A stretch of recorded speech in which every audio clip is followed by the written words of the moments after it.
how could you possibly promote, let's say, stimulus funds to develop a light rail engine, to do the engineering for light rail, and bring some of that business to Southern California? Well, first let me say that I think one of the benefits of working in local office, especially here in the city of Irvine, in this part of Southern California, is that almost everything that's part of the federal program touches this part of the country in one way or another. This is the center of high-tech, biotech, clean tech, green tech. I actually was very active in trying to advance light rail here in Orange County, transportation, integrated transportation resources.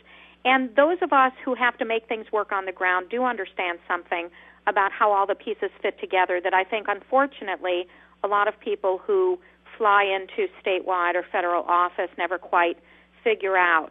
To me, what's important is that you take your assets and you build on them.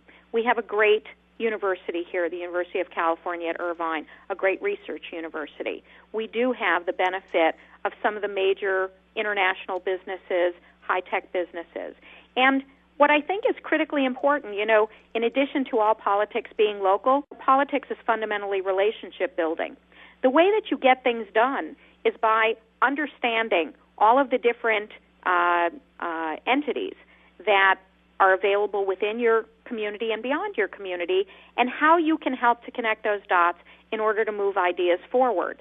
We're always going to be constrained in our resources, in our financial resources, but if we're constrained in our strategic resources and our strategic thinking and our creative thinking, that's something that we can control. And I think what we're lacking right now in all of these issues is the kind of aspirational thinking that's critically important when a country finds itself in the kind of economic situation that we're in today. This is a country that has reinvented itself. It has found ways to move beyond its greatest challenges. I think what's hardest now is there's so much negativity. There's so much not just thinking about what we can't do, but one of the things that I point out to people is that half the people in Congress fundamentally hate government and work every day to try and prove out that adage, which is to say they don't want anything to work, because if it does, then that sort of works against their generally negative attitude.